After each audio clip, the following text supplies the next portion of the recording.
O que faz você agir de um jeito hoje e se arrepender amanhã? Freud explica. Ou melhor, o modelo freudiano explica. A mente humana funciona como um verdadeiro tabuleiro de xadrez psicológico, onde 3 peças fundamentais entram em jogo: id, ego e superego. O id é o lado instintivo, aquele que quer tudo para ontem, como quando você decide comer um bolo inteiro sem pensar nas consequências. O superego, por outro lado, é o juiz interno, ditando regras e regulando o certo e o errado. No meio dessa disputa está o ego, o mediador, tentando equilibrar os desejos impulsivos do id com as exigências rígidas do superego. Esse trio vive em uma eterna queda de braço. Imagine que você está de dieta, mas sente um desejo absurdo por chocolate. O id grita: come logo, ninguém vai saber. O superego rebate: você prometeu que ia se controlar. E lá está o ego, no meio do fogo cruzado, tentando encontrar uma solução aceitável. Talvez um pedacinho pequeno não faça mal. Essa dinâmica ocorre o tempo todo, moldando nossas decisões, desde escolhas banais até os grandes dilemas da vida. O id é movido pelo princípio do prazer, ou seja, ele quer tudo agora e sem esforço. Ele não pensa nas consequências, apenas age. É por isso que crianças pequenas choram quando querem algo. Elas ainda não desenvolveram o ego para negociar ou o superego para entender regras. Nos adultos, esse lado primitivo ainda está presente, mas muitas vezes reprimido. Afinal, não dá para sair gritando por um brinquedo novo no meio do trabalho. Ou dá? O superego, por sua vez, é como um professor severo, cobrando disciplina e moralidade. Ele é formado a partir das regras que absorvemos desde a infância, sejam elas de pais, escola ou sociedade. Ele quer que você siga padrões elevados, muitas vezes inalcançáveis, o que pode gerar sentimentos de culpa ou inadequação. Já notou como algumas pessoas se castigam por erros mínimos? Isso é o superego em ação, cobrando como se a vida fosse uma prova sem direito a erro. O ego é o verdadeiro estrategista, buscando equilíbrio.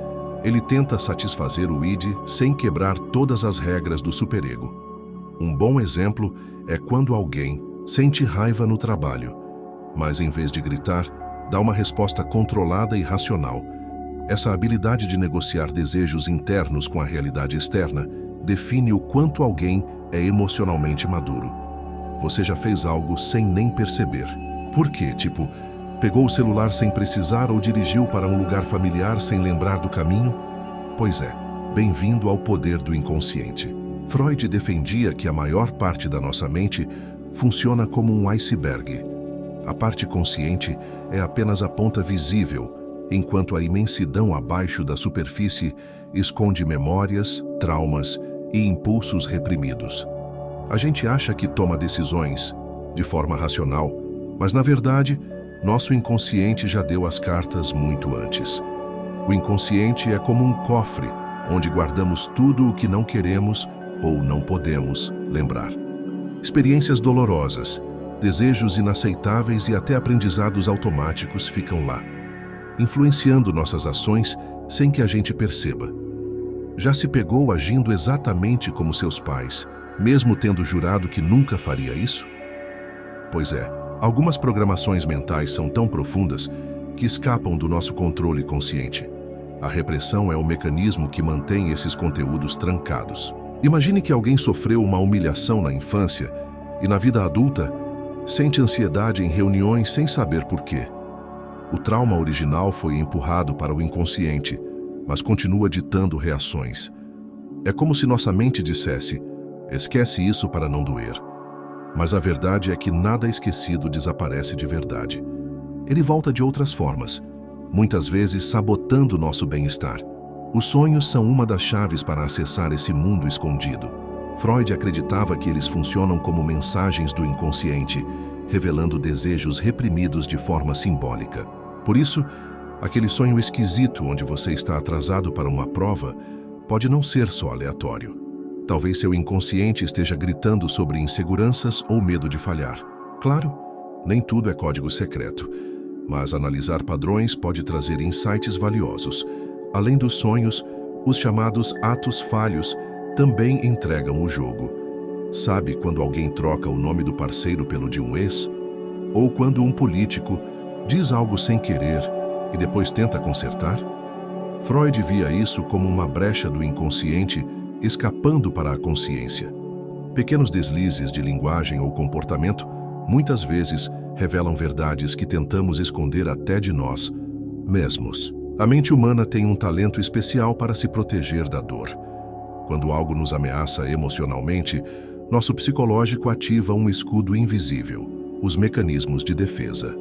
Freud e sua filha, Anna Freud, identificaram diversas formas de defesa mental que usamos sem perceber.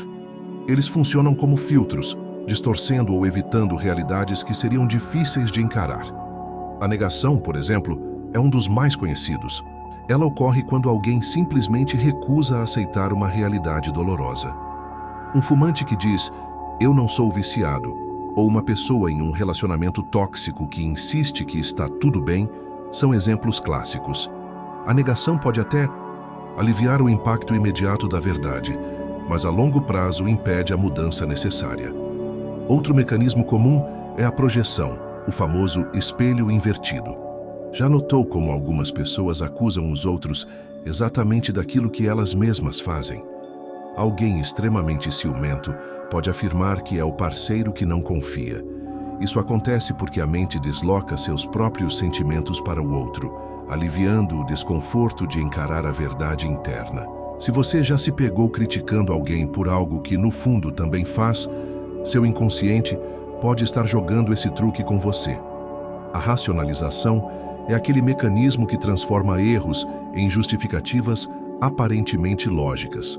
Por exemplo, alguém que não estudou para uma prova pode dizer que o professor fez perguntas injustas, ou uma pessoa que não consegue emagrecer pode afirmar que ser saudável não tem a ver com peso. Esse mecanismo serve para evitar a culpa e proteger a autoimagem. Mas, no fundo, é só um jeito de fugir da responsabilidade. A repressão, por outro lado, age como um cofre mental, empurrando memórias indesejadas para o inconsciente. Traumas de infância, dores emocionais e até desejos que consideramos inadequados podem ser escondidos tão bem que nem lembramos que existem. No entanto, essa fuga pode se manifestar de outras formas, como ansiedade ou comportamentos inexplicáveis. Por fim, temos a sublimação, a única defesa realmente saudável. Ela transforma impulsos negativos em algo produtivo. Alguém que sente muita raiva pode se tornar um atleta, canalizando essa energia para o esporte. Nossa personalidade começa a se formar desde os primeiros anos de vida e que cada fase do crescimento está ligada a uma zona erógena específica, ou seja, partes do corpo onde sentimos prazer e desconforto. Segundo ele, passamos por 5 estágios: oral, anal, fálico, latência e genital. Cada um deles influencia quem nos tornamos na vida adulta. Na fase oral, 0–1 ano, o bebê explora o mundo pela boca. Chupar o dedo, morder brinquedos e até buscar conforto na amamentação são formas naturais de prazer e aprendizado. Se essa fase for mal resolvida, por exemplo, se houver desmame abrupto ou excesso de dependência, a criança pode crescer com comportamentos compensatórios, como roer unhas, fumar ou ter compulsões alimentares. Já viu adultos que precisam sempre estar mastigando algo? Pode ser um reflexo dessa fase. Depois vem a fase anal, 1–3 anos, quando a criança começa a aprender sobre controle e disciplina, principalmente na hora de fazer suas necessidades.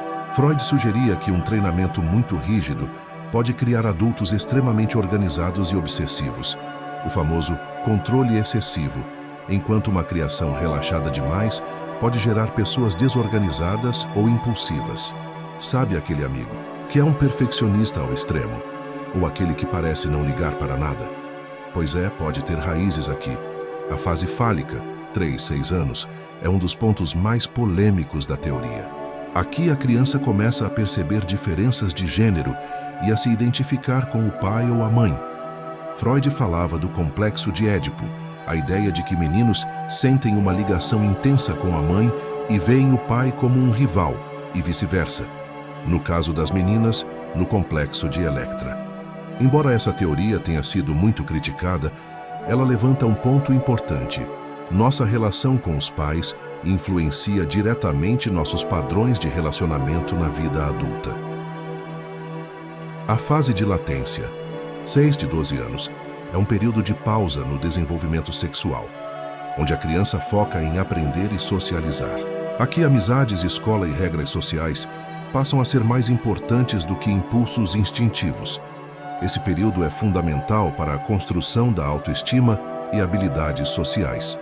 Uma infância com poucas interações pode resultar em dificuldades para se conectar com os outros no futuro. Por fim, a fase genital, 12 anos em diante, marca a maturidade sexual e emocional. Aqui, os interesses se voltam para relacionamentos afetivos reais e para a busca de identidade própria. Um desenvolvimento saudável permite construir vínculos profundos e equilibrados, enquanto traumas ou bloqueios podem gerar dificuldades na vida amorosa e profissional. Freud desenvolveu uma abordagem revolucionária para acessar o inconsciente: a associação livre. O método é simples na teoria, mas poderoso na prática. O paciente fala tudo o que vem à mente, sem filtro, sem censura. Parece fácil, mas experimente tentar. A mente logo tenta organizar, esconder ou maquiar pensamentos. É aí que o terapeuta entra, guiando o processo e identificando padrões ocultos. Muitas vezes, respostas inesperadas surgem justamente nos momentos de maior resistência. A psicanálise não busca apenas aliviar sintomas, mas entender suas raízes. Uma crise de ansiedade pode não ser só estresse do trabalho, mas sim um eco de traumas antigos, medos não resolvidos ou conflitos internos. O terapeuta atua como um guia, ajudando o paciente a explorar suas próprias memórias, crenças e emoções. No fundo, a análise é um convite para conhecer a si mesmo de verdade. E convenhamos, esse é um dos maiores desafios da vida. Ao trazer o inconsciente à tona, a psicanálise permite que a pessoa ressignifique dores e padrões.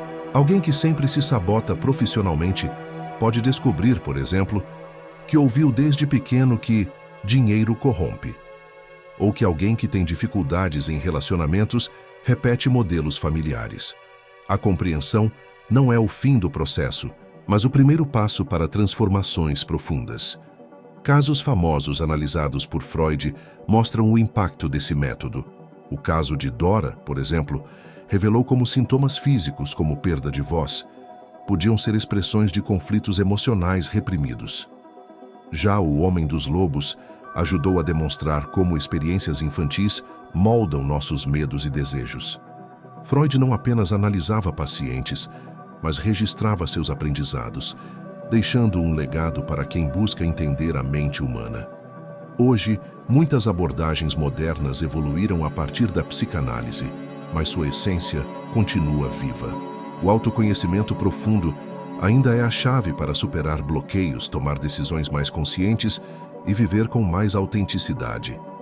E se tem algo que Freud nos ensinou, é que ignorar os problemas nunca os faz desaparecer, apenas os empurra para debaixo do tapete do inconsciente.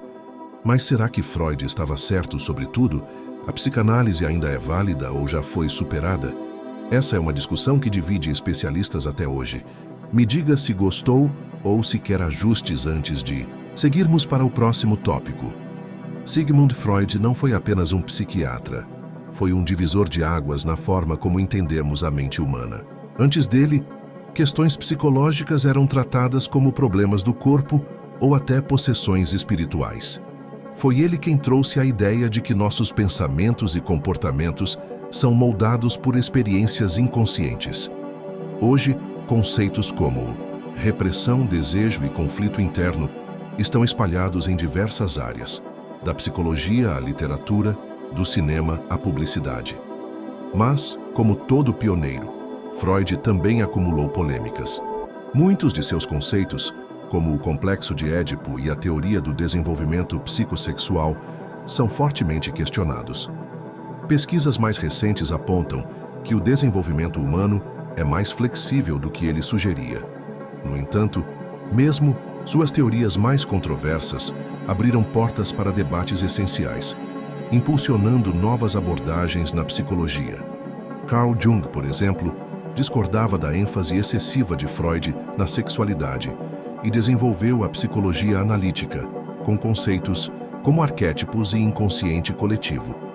Já Jacques Lacan reinterpretou a psicanálise trazendo influências da linguística e da filosofia. Outros teóricos seguiram caminhos mais pragmáticos, criando terapias mais diretas, como a cognitivo-comportamental, que foca na reprogramação de padrões mentais. E onde a psicanálise se encaixa no mundo de hoje? Em um cenário onde tudo é rápido e tecnológico, muitos preferem abordagens mais diretas, como coaching e terapia breve. No entanto, a psicanálise continua sendo a escolha para quem busca um mergulho profundo na própria psique. Afinal, compreender a si mesmo não é um processo imediato. Exige tempo, paciência e disposição para encarar verdades desconfortáveis. Freud pode ter cometido excessos, mas uma coisa é inegável: ele revolucionou nossa forma de pensar.